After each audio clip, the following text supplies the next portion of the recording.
Squiz Kids acknowledges the traditional owners of the lands on which we podcast, the Turrbal and Gadigal people. Squiz Kids! It's your daily news fix. Fun, free, fresh. Hello and welcome to Squiz Kids Today, your fresh take on what's happening in the world around you. I'm Bryce Corbett. It's Wednesday, March 22. In Squiz Kids Today, kindness makes a comeback. Japan's pepper grinder obsession. Mr. Beast alive and kicking, and get ready for Ramadan. That's what's making news, kids style. The lowdown. Being kind is back in fashion. And, you wouldn't believe it, but apparently the COVID pandemic has made us all nicer.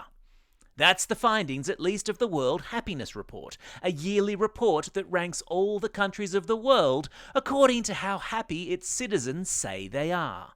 And, in something of a surprise, it appears that the COVID pandemic led to a rise in kindness, with the report finding that people have been kinder to strangers in the last 3 years. You see, every cloud does have a silver lining. So, let's get to the nitty-gritty. Which countries are the happiest in the world? And, crucially, where did Australia and New Zealand come on the happy list? Australia has been ranked 12th happiest country in the world. New Zealand, the 10th happiest country in the world. And Finland sitting once again at the top of the happy table, coming in at number 1. The Scandinavian country, whose long, dark, harsh winters apparently don't affect its citizens' general sense of well-being, came in ahead of Denmark at number 2, Iceland at 3, Israel in 4th position, and the Netherlands as the 5th happiest nation on the planet. Rounding out the top 20 was Canada at number 13, the United States at 15, and the United Kingdom at 19. Countries were measured for happiness according to factors including life expectancy, which is how long people generally live, how rich a country was, how much money it spread amongst its citizens, and what freedoms they had, and crucially, how kind they were to one another. So, which are the least happy countries in the world at the moment? That unfortunate title belongs to Afghanistan.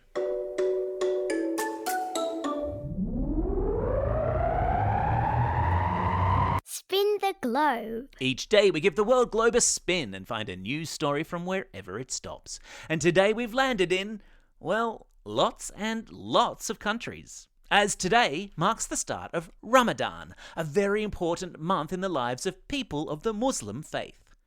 Ramadan is the 9th month in the Islamic calendar, and during this whole month, hundreds of millions of Muslims all over the world fast during daylight hours, which means that they don't eat or drink while the sun is up. Maybe some kids and their families in your class will be observing Ramadan this year. So, what's the point of not eating, I hear you ask? Well, it's a way of demonstrating your faith, and also a way of reminding yourself that there are many people in the world who don't have enough food to eat each day. Once the sun sets each day, families will often get together and have a big old meal. Imagine how much your tummy would be rumbling by the end of the day. And many people have a big morning meal before the sun rises too. And then at the end of the month, there'll be a 3-day festival where families come together and lots of food will be eaten. Ramadan Mubarak to our Muslim listeners.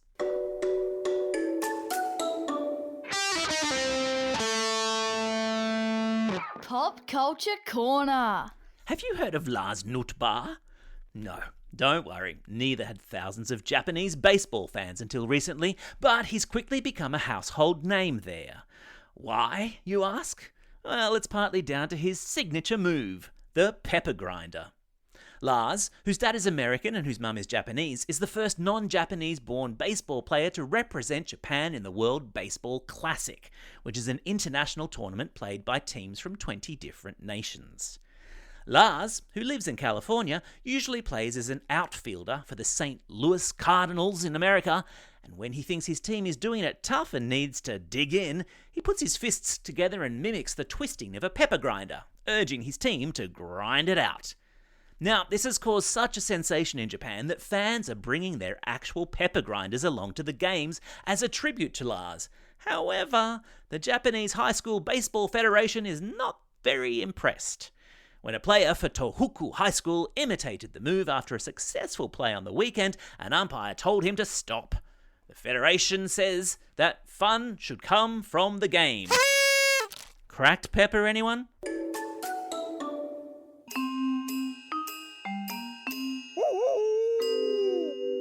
Newshounds. Every Wednesday, Squizzy the Newshound sticks his nose into Squiz Kids HQ to let us know what fishy things he's sniffed out on the internet.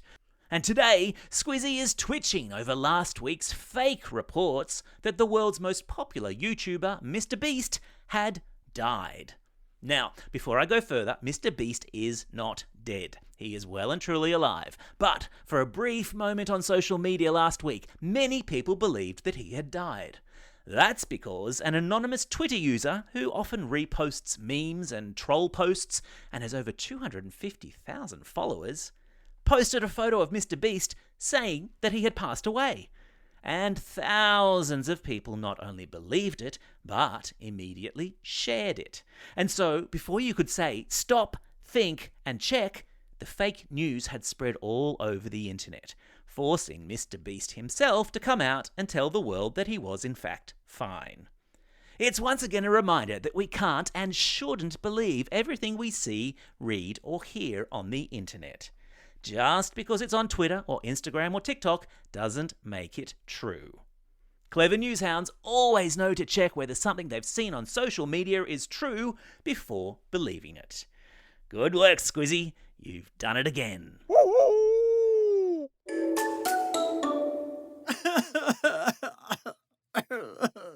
You hear that? That's the sound of me sobbing at the news that Amanda has decided to take a little break from Squiz Kids from next term. I know, right? We're going to miss her so much. But because I've got to be strong and because Squiz Kids just keeps on rolling on, I'm recruiting to replace her.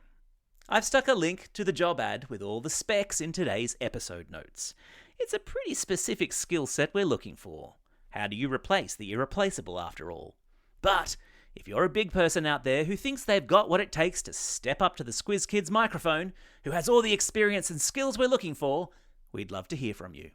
Check out the link to the job ad in today's episode notes. Time for the quiz. This is the part of the podcast where you get to test how well you've been listening. Question number 1. What dining table accessory have lots of people been taking to baseball games in Japan? Yeah, that's right, it's the pepper grinder. Question number 2. What's the name of the Muslim holy month that starts today? Yeah, of course, it's Ramadan. Question number 3. Which country has been named the happiest in the world again?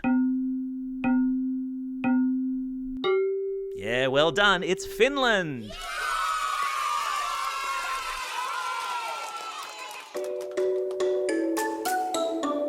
Shout-outs. It's March 22. Today is World Water Day. And it's also the International Day of the Seal, which go quite nicely together when you think about it. It's also a special day for these Squiz Kids celebrating a birthday today. Eve and Matisse from Port Melbourne, Roman from Ellamore Vale, Ava from Clairvaux, Aoife from Googong, Bonnie from the Blue Mountains, Matilda from Noosa, Amelie from Sutherland North, Stella from Sutherland, Jack from Mayrung, Elijah from Sunnybank Hills, Remy from Melbourne, Michaela from Burpengary, Azalea from Gordon, John from Sale, Zara from Sydney, and Miss Brooke from Cannon Hill. And classroom shout-outs today go to Class 1-2 and Mr. Brown at St Cuthbert's Catholic School in Lindisfarne, Class 3-4M and Miss McFarland at Mount Riverview Public School in Penrith, Class 3 Blue and Miss Horn at St Michael's Catholic Primary School in Lane Cove, Class F3 and Mrs Lanello at Hammond Park Primary School, Class 3W and Miss Swain at St Christopher's Catholic Primary School in Holsworthy, and Classes 6K and 6B with Miss Kim and Mr Browning at Bella Vista Public School. Don't forget, if you've got a birthday coming up and you'll want a shout-out, or if you're after a classroom shout-out, drop us a line at squizkids@thesquiz.com.au or fill out the form on our website. Well, that's all we have time for. Thanks for listening to Squiz Kids today. We'll be back again tomorrow. In the meantime, get out there and have a most excellent and happy day. Over and out.